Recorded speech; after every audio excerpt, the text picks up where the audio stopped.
ኢስራሽ ዓመታት ኣብ ናይ ቀደም ታሪኻዊ ናይ ኣውሮፓ ቦታ ታውብ ዝበሃል ሰብ ዝምራሕ ናይ ሃደንቲ ጉጅለ ናይ በረኻ ብዕራይ ንምህዳን ይዳለው። እቶም ሃደንቲ ነቶም ናይ በረኻ ብዕራይ ናብ ገደል ንምጽዳፍ መጻወድያ ይዳለው። እዚ ድማ እቶም ናይ በረኻ ብዕራይ ናብቲ ገደል ንኽወድቁ ይገብር። ቀጺሉ ድማ በቲ ትልሙ መሰረት እቶም ናይ በረኻ ብዕራይ እንተኣቱ ንርኢ። ካብቶም ዝኣቱ ዘለዉ ማእኸል ድማ 3 ናብ ዳሓር ይምለሱ። ቀጺሎም ድማ ካብኣቶም እቲ ሓደ ናይ በረኻ ብዕራይ ናብ ኬዳ ብቁልጡፍ ይመጾ። በቲ ቆርኑ ድማ ብሓይሊ ይወግኦሞ ናብቲ ገደል ይስሕቦ። ቀጺሉ ኣቡእታው ድማ ነቲ ናይ በረኻ ብዕራይ ብሓይሊ ቀስቲ ደርቢ ይወግኦሞ። ኬድ ድማ ናብቲ ገደል ይወድቕ። እዚ ኩሉ ዝጅምረሉ ቅድሚ ሓደ ሰሙን እዩ። ናይቲ መንደር ተዋግእቲ ናይ ኩናት መሳርሒኦም ናይ ምስራሕ ዓቕሞም እንትፍትኑ ንሪኦም። በቲ ፈተና ዝሓለፉ ድማ ኬዳና ዓርኩ ካፓ ጥራሕ እዮም ነይሮም። ካብኡ ድማ ክረምቲ ቅድሚ ምምጽኡ ናብ ናይ መወዳእታ ሃደን ጉዕዞ ይውሰዱ። ከም ስርዓቶም መሰረት ድማ ብኻልኦት ደቂ ተባዕትዮ ንኽውቅዑ ይግበሩሞ። እዚ ድማ ሕማምን ስቃይን ምስኦም ከም ዝቕጽል ንክመሃሩ ይገብሮም። ቀጺሎም ድማ ኣብ ከባቢኦም በታ ዓባይ ትበሃል ሰበይቲ ናይ ምረቓ ስነ ስርዓት ይግበረሎም። ቀጺሉ ድማ ኬዳ ድሕረት ናይ ምረቓ ስነ ስርዓት ድማ ኬዳ ዝደቀሰ መሲልዎም ኣቡኡ ታውን ኣዲኡ ትሮን እንትዘራረቡ ኬዳ ይሰምዖም። ትሮ ኬዳ ብልቡ እምበር ብስምዒት ከም ዘይምራሕን ንምህዳን ድልው ከም ዘይኾነን ንታው ትነግሮ። ኮይኑ ግን ታው ኬዳ ናይ ባዕሉ እጃም ክዋፃእን ነቲ መንደር ድማ መን ከም ዝኾነ ካርኢን ከም ዘለዎ ይነግራ። ብንግኡ ድማ እቶም ሃደንቲ ጉጅለ ንዕርኽቶምን ንስድራ ቤቶምን ምስ ተሰናበቱ ካብቶም ናይ ህዝቢ ምርቃት ምስ ተቐበሉ ጉዕዞም ይጅምሩ። ትሮ ንኬዳ ከም ጽቡቕ ዕድል ተወሳኺ ምልክት ክኾኖ ናይ ቆርበት ክዳን ትህቦ። እቶም ሃደንቲ ጉጅለ ኣቦታቶም ገዲፎምሎም ዝኸዱ ዝተቐደሰ ቦታ ኢሎም ዝኣምንዎ መንገዲ ንምኽታል ምጓዓዝ ይጅምሩ። ኣቦታቶም ተኸታተልቲ ናይ እምኒ ቅርስታት ብምስራሕ ንክኽተልዎ ኣሰር ገዲፎምሎም እዮም። ኣብቶም ቅርስታት ድማ ናይ ኢድ ስእልታት ብምግባር ናብቲ ናይ ሃደን ቦታ ዝወስድ ኣንፈት ይሕብሩሎም። ኣብቲ ጉዕዞ እዋን ናይ ታው ናይ ቀደም ዓርኩ ምስ ዝኾነ ብዢ ዝምራሕ ምስ ካልእ ሃዳኒ ጉጅለ ይረኸቡ። ዢ ድማ ኣብ ቀረባ ግዜ ወድሱ እዩ። ካብኡ ድማ ክልቲኦም ጉጅለታት ብሓባር ምጓዓዝ ይጅምሩ። ኬዳ ድማ ብዝተኻለ መጠን ንኣቡኡ ጅግንነቱ ንምርኣይ እንዳፈተነ እዩ። ኮይኑ ግን ክሳብ ሕጂ ሓውካ ምቁፅጻር ኣይኽእልን። እቶም ካልኦት መሳትኡ ዝሓዝዎን ናይ ጫካ ሓሰማታት ንምቕታል እውን ድፍረት የብሉን። እዚ ድማ ከም ውድቀት ይስምዖ ነይሩ። ሓደ ምሸት ድማ ኣብ ሓዊ ኸቢቦም ድራን እንትበልዑ ብድሕሪኦም ድምፂ ይሰምዑ። ብቁልጡፍ ድማ ንምክልኻል ቦታ ይሕዙ። ኮይኑ ግን ምንም ነገር ከይመፀ ይተርፉሞ። ንሶም ድማ ናብ ድራሮም ይምለሱ። እዚ ድማ ዓብዪ ስሕተት እዩ ነይሩ። ብቁልጡፍ ናይ ጫካ አንበሳ ሃንደበት ዘሊሉ ንካፓ ሒዝዎ ይኸይድ። ብንግኡ ድማ እቶም ሃደንቲ ናይ ካፓ መንፈስ ናብ ኣቦታቶም ምኻዱ ዘመላኽት እምኒ ደርዲሮም ንዕኡ ዝኸውን መዘከሪ ይሰርሕሉ። ጉዕዞም ድማ ይቕጽሉ። ጠጠው ዝብሉ ንምህዳንን ንምዕራፍን ጥራሕ እዩ።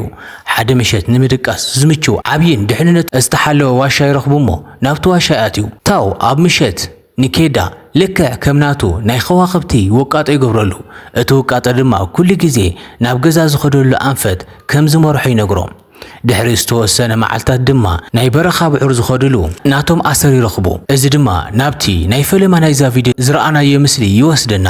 ኬታ በቲ ብዕራይ ምኽንያት ናብቲ ገደል እንትትወድቕ ናይቲ ገደል ጠርዚ ንምሓዝ ይፍትን። ኮይኑ ግን ኬታ ንእሽቶ እምኒ ሒዙ ተንጠልጢሉ እዩ ነይሩ። እታ እምኒ ተፈራኺሳ መሊሱ ንታሕቲ ይወድቕ። ኬዳ እግሩ ተሰይሩ ነብሱ ሰሒቱ ሃለዋቱ የጥፍእ። ታው ድማ ወዱ ንምድሓን ተስፋ ብዝቆረፀ መልክዑ ናብ ታሕቲ ንምውራድ ዋላ እኳ እንተፈተነ ኮይኑ ግን እቶም ሃደንቲ ጉጅሉ ይሕዝዎሞ ንኬታ ንምድሓን ከም ዝረፈደ ይነግርዎ። እቶም ሃደንቲ ኩሎም ናብ ታሕቲ ወሪዶም ነቶም ዝቐተልዎም ኣብዑር ንክካፈልዎም እንትዳለው ታው ግን ኣብቲ ገደል ጫፍ ጠጠው ብምባል ነቲ ዘጋጠመ ከኣምን ኣይከኣለን። ኮፍ ኢሉ ድማ ይጽበዮ ነበረ። ክልቲኦም ጉጅለታት ድማ ነቲ ዝረኸቦ ብማዕረ ምስተኻፈሉ ናይ ዢ ጉጅለ ናብ መንደሮም እንትምለሱ ናይ ታው ጉጅለ ግን መራሒኦም ናብ ገዙ ንክምለስ ንምግባር ሓደ ተወሳኺ መዓልቲ የድልዮም ስለ ዝነበረ ክጽበይዎ ጅምሩ። ብንግኡ ድማ ታው ወዱ ከም ዝሞተ ብምሕሳብ እምነታት ብምድርዳር ካልእ ተወሳኺ መዘከርታ ንወዲ ይሰርሕሉ። ንኬዳ ገዲፎሞ ምስ ኸዱ ድሕሪ ብዙሕ ሰዓታት ሓደ ኣሞራ ኣብ ናይ ኬዳ ሰውነት ይዓርፉሞ ዝመተ መሲልዎ ክበልዖ ይፍትን። ኬዳ ድማ ይነቅሕሞ ብድንጋጸ ነቲ ኣሞራ ክሳዱ ሓኒቑ ይድርብዮ። ቀጺሉ ድማ ኬዳ ኣብ ጫፍ ገደል ከም ዘሎ ይዕዘብ። ቀጺሉውን እስተሰበረ እግሩ እንዳጎተተ ናብ ታሕቲ ንምውራድ እንትፍትን ኮይኑ ግን እኹል ዝኾነ ሓይሊ ስለ ዘይነበሮ በዚ ምኽንያት ድማ ኬዳ ንነዊሕ ግዜ ብስቃይ ኣብቲ ገደል ተንጠልጢሉ ይጸንሕ። ቀጺሉ ድማ ሓያል ዝናብ መጺኡ ኣብ ልዕሊኡ ዝናብ ይዘንበሉ። ኬዳ ድማ ነዚ ዝናብ ተጻዊሩ ክጸንሕ ስለ ዘይከኣለ ኣብ ታሕቲ ኣብቲ መሬት ሓያል ውሕጅ ክፍጠር ይጅምር። እዚ እንትርኢ ድማ ኬዳ እንታይ ምግባር ከም ዘለዎ ይርዳእ እሞ ዝሓዞ ናይቲ ገደል ጠርዚ ለቂቑ ናብቲ ውሕጅ ኣቲ። ብጽባሐይቲ ንግሆ እንትነቅሕ ድማ እቲ ዝናብ ደው ኢሉ እቲ ውሕጅ ድማ ነጺፉ ይረኽቦ። ኬዳ ከም ገለይሉ ተላዒሉ ካብቲ ናይቲ ውሕጅ ማይ ምስ ሰተየ እስተጎደአ እግሩ ብዕንፀይቲ ምስ ኣሰሮ ድማ ናብቲ ገደል ጫፍ ይምለስ። ኣብኡ እንትበጽሕ ድማ ኣቦኡ ዝሰርሐሉ ናይ መዘከሪ ዝተደርደረ እምኒ ይረክብ። ኮይኑ ግን ኬዳ ቦይኑ ከም ዝተረፈን ባዕሉ ናብ ገዝኡ ክምለስ ከም ዘለዎ እንትዕዘብ ብሕርቃን ነቲ እምኒ የፍርሶ። ቀጺሉ ድማ ኬዳ ኣማራፂ ስለ ዘይብሉ ንበይኑ ጉዕዞ ይጅምር። ኣብ መንገዱ ድማ ነፍሳትን ሓሰኻታትን እንዳበልዐ ናይ ማይ ኳድኡ ድማ ካብ ዝረኸቦም ሆረየታት እንዳመልአ ጉዕዞ ይጅምር። ለይቲ ድማ ካብ ኣራዊት ንምምላጥ ኣብ ኦም ይሓድር። ከምዚ ኢሉ እንዳሃለየ ሓደ መዓልቲ ግን እኩባት ተኹላ ይረኽብዎ እሞ ንዕኡ ክበልዑ ይሃድንዎ። ኬዳ ግን ከምልጥ እንትፍትን እቲ ሓደ ተኹላ እግሩ ይሕዞም። ኬዳ ድማ በቲ ዝነበረ መሳርሒ ኣብ ክሳዱ ይወጎ። እቶም ተኻሉ ክሳብ ዝወርድ ኣብ ታሕቲ ይጽበይዎ ነበሩ። ድሓር ምስ ጠመዮም ግን ኩሎም ይብተኑ እሞ ኬዳን እቲ ዝተወግአ ሓደ ተኹላን ጥራሕ ይተርፉ። ኬዳ ድማ ነቲ ዝተሃረመ ተኹላ ንምቕታል ይዳለው። ኮይኑ ግን ክቆትሎ ኣይከኣለን ነይሩ። ቀጺሉ ድማ ነቲ ዝቆሰለ ተኹላ ብህይወት ንምግዳፍ ይውስን። ኣብ መወዳእታ ድማ ኬዳ ነቲ ተኹላ ንምሕጋዝ ይሓስቡ እሞ ናብኡ ብምቕራብ ከይነኽሶ ምእንታን ኣፉ ምስ ኣሰሮ ነቲ ቁስሉ ንምሕካም ናብቲ ገምገም ባሕሪ ተሸኪሙ ይኸይድ። ምስ መሰየ ግን ኣብ ቀረበኦም ኣዛብእ ስለ ዝነበሩ ንብዙሕ ሰዓት ኣብኡ ምጽናሕ ከም ዘይኽእሉ ይርዳእ። ስለዚ ድማ ኬዳ ነቲ ተኹላ ክንደገና ተሸኪሙ ብዘይ ስግኣት ክድቅስሉ ናብ ዝኽእሉ ጫካ የምርሕ። ብጽባሒቱ ድማ ኬዳ ንእሽተይ መውቀጥ ይረክብ እሞ ንእግሩ ዝቐቦ ናይ እጽዋት ቅብኣት እንዳቀመመሉ እንከሎ እቲ ተኹላ ድማ ኣብቲ ኣፉ ተኣሲሩሉ ዝነበረ ገመድ ይፈትሖ። ኬዳ ድማ እቲ ተኹላ እንዳተንቀሳቐሰ ምዃኑ እንትርኢ ዝሰትዮ ማይ የጸግዐሉ። እቲ ተኹላ ድማ ብዙሕ ምስ ነብሐ ኣብ መወዳእታ ነቲ ዘቕረበሉ ማይ ይሰትዮ። ቀጺሉ ኬዳ ነቲ ተኹላ ኣዲኡ ብዝሃበቱ ናይ ቅርበት ክዳን ነቲ ቁስሉ ክሳብ ምጽራግን ዝረኽቦም ነፍሳት ድማ ነቲ ተኹላ ክሳብ ምክፋልን ይበጽሕ። ኮይኑ ግን እቶም ነፍሳት ንኽልቲኦም ንምምጋብ እኹል ኣይነበሩን። ስለዚ ድማ ኬዳ ናይ መጀመርታ ሃደኑ ንምግባር ድፍረት ዝረኸበ ይመስል። ኬዳ ኣብ መወዳእታ ብእምኒ ንማንትለ ይቐትል። ነታ ማንትለ ንምብሳል ድማ ሓዊ ምቅጽጻል ክኢሉ እዩ። እቲ ተኹላ ድማ ነታ ማንትለ ክምንጥሎ ይፍትን።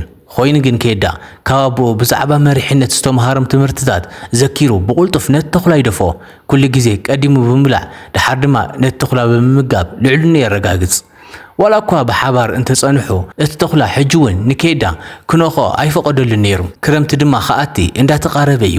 ስለዚ ድማ ኬዳ በረድ ቅድም ምውራዱ ናብ ገዛ ዝኸዱሉ መንገዲ ከዳሊ ኣለዎ።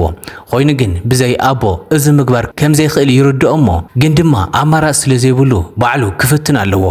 እኹል ንብረት ምስ ኣከበ ድማ ነቲ ቆርበት ካብ ተኹላ ይምንጥሎ። ብድሕሪ ኬዳ ነቲ ጫካ ለቂቑ ጉዕዞ ይጅምር። ኬዳ ነቲ ተኹላ ብዙሕ ግዜ ንክኸድ ዋላ እኳ እንተባረሮ እቲ ተኹላ ግን ምኽታላ ያቋረጸ ነይሩ። ኣብ መወዳእታ ኬዳ ተስፋ ቆሪጹ ነቲ ተኹላ ከም ብሓድሽ ናይ ጉዕዞ ዓርኪ ገይሩ ይቆጽሮ። ቀጺሉ ድማ ብፋጻ ንኽመጽእ የለማምዶ። ካብዚ ንድሓር ድማ ሓቢሮም ምህዳን ይጅምሩ። ኮይኑ ግን ሕጂ እውን ኣይተሳኽዐሎምን። ድሕሪ ንእሽተይ ፈተነ ድማ ዝህደኑ እንስሳታት ብዙሕ ከይተጸገሙ ዝረኽቡሉ መንገዲ ይረኽቡ እሞ እንስሳት ይሃድኑ። ኣብቲ ምሸት ድማ ኬዳ ኣብ ኢዱ ዘሎ ናይ ከዋኽብቲ ውቃጦ ተጠቒሙ ናብቲ ትኽክለኛ ኣንፈት እንዳኸደ ከም ዘሎ የረጋግጽ። እቲ ተኹላ ብግዲኡ ምስ ኬዳ ምድቃስ ይጅምር። ሕጂ ኬዳ ናይ ተኹላ እምነት ስለ ዝረኸበ ክነኻኽኦ ይፈቕደሉ እሞ ድሕሪ ሰዓታት ድማ ኣብቲ ባሕሪ እንትሕጸውን ዓሳ እንተጽቡድን የሕልፍዎ። ብድሕሪኡ ኬዳ ነቲ ተኽልኡ ኣልፋ ኢሉ ይጽውዖ። ጉዕዞም ድማ ብጣዕሚ ረቑቕ ስለ ዝነበረ ክረምቲ የርክቦም እሞ በረድ ምውራድ ይጅምር። ሓደ ምሸት ምግቢ እንዳብሰሉ እንዳበልዑ ናይ ኣልፋ ቤተሰብ ዝኾኑ ናይ ተኹላ ጉጅለ ይመጹ። ምስ ስድራኻ ምፍልላይ እንታይ ከም ዝመስል ስለ ዝፈልጥ ድማ ኬዳ ኣልፋ ምስኦም ንክኸይድ ይነግሮም። ኣልፋ እውን ምስኦም ምስ ኸደ ሕጂ ኬዳ ኣማራፂ ስለ ዘይብሉ ንበይኑ መጓዓዝ ይጅምር። መዓልታት እንዳሓለፉ እንትኸዱ ድማ ናይቲ በረድ ኣውሎ ንፋስ እንዳተደጋገመ ይመጽእ። ስለዚ ድማ ኬዳ በብመዓልቱ ብዙሕ ርቀት ንምጓዓዝ ይጽግሞ። እዚ ከምዚ ኢሉ እንዳሃለየ ታው ናብ ገዙ ይበጽሕ እሞ ንሰበይቱ ትሮ እቲ ሕማቕ ዜና እንትትነግራ ብሕልሙ እንዳረኣየ ምድንጋጽ ይጅምር። ድሕሪ ዝተወሰነ መዓልታት ኣብቲ በረድ እንዳተጓዓዘ እንከሎ ኣልፋን እቶም ናይ በረኻ ብዕራይን ደጊሞም ይራኸቡ።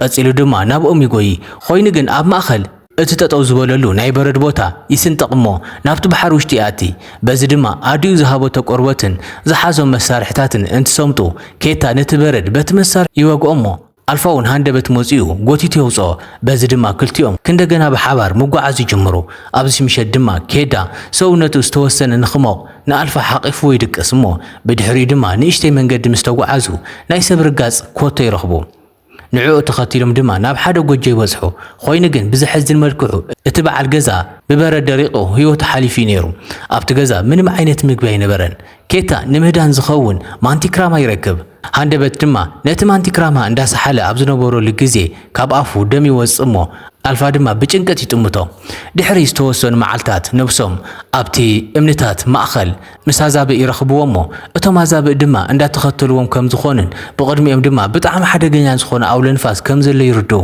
ስለዚ ድማ ነብሕዋ ዋሻ ክሳብ ዝረኽቡ ይጎዩ እሞ ብዝሕዝን ኩነታት ኣብ ቅድሚኦም ዋሻ ይረኽቡ ናብቲ ዋሻ እንትኣቱ ኣብቲ ዝኣተዎ ዋሻ ድማ ብጣዕሚ ሓያል ዝበሃል ኣንበሳ ይረኽቡ እቲ ኣንበሳ ድማ ናብኦም እንትቐርብ ኣልፋ ድማ ምስቲ ኣንበሳ ቃልሲ ይጅምር ኬታ ድማ ናይቲ ቀስቲ ዒላማ የስተኻኽል እሞ ብድሕሪኡ ነቲ ኣንበሳ ቀቲሉ ንኣልፋ የትርፎ ኮይኑ ግን ኣልፋ ብኸቢድ ቆሲሉ ስለ ዝነበረ በቲ በረድን ኣውሎ ንፋን ብቀስታ መጓዓዝ ይጅምሩ ኣብ መንገዶም ድማ ዝተቐደሰ መንገዲ ዝመርሕ ዝተደርደረ እምኒ ይረኽቡ በዚ ድማ ኬዳ ናብ ገዙ ምቕራቦም ይፈልጡ ሓደ ምሸት ኬዳ ናይ ሰሜናዊ መብራህቲ ኣብ ላዕሊ ክርኢ ጅምር ካብኡ ድማ ተስፉ እንዳጠንከረ ይኸይድ እሞ ንዕኡ ኣቦታቶም እንዳመርሕዎ ከም ዝኾኑ ምልክት ዝህብ ነበረ ኮይኑ ግን ኣልፋ ብጣዕሚ ይደኽሞ እሞ መንገዲ መጓዓዚ ኣብዮ ኣብ መወዳእታ ድማ ይወድቕ ኬዳ ድማ ዓርኩ ገዲፉ ክኸይድ ስለ ዘይኽእሎ ንሱ ምድኻሙን ደም ምፍሳሱን ሸለለ ብምባል ነቲ ተኹላ ኣብ ዝባኑ ተሸኪሙ ክጓዓዙ ይቕፅል እቶም ኩነታት ብጣዕሚ ጸገምቲ ስለ ዝነበሩ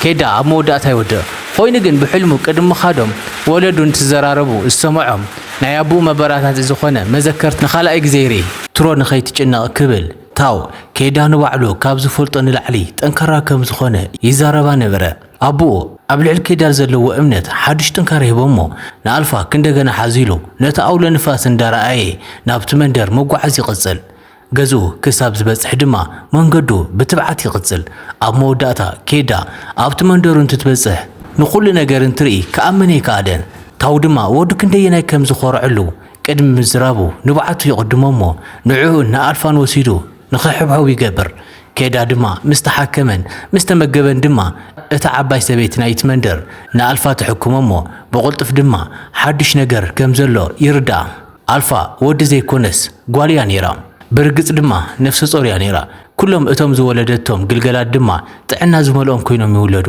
እቲ መንደር ድማ ከም ቤተሰብ ኣባል ይቕበሎም ድሕሪ ዓመታት ድማ እቶም ግልገላት ዓበይቲ ተኹላታት እንትኾኑ ምስቶም ሃደን ተሓቢሮም ናይ ሃደን ጉጅለ ይኾኑ ክረምቲ ቅድሚ ምምፁ ድማ ናብ ዝቕፅል ዓብዪ ሃደን ይውሰዱ እምበኣር ከስ ክቡራት ተኸታተልትና ናይ ሎም ፊልምና ነዚኣ ትመስል ነይራ ክሳብ ብኻልእ ትሕዝቶ ንረኽብ ድማ ሰናይ ቅና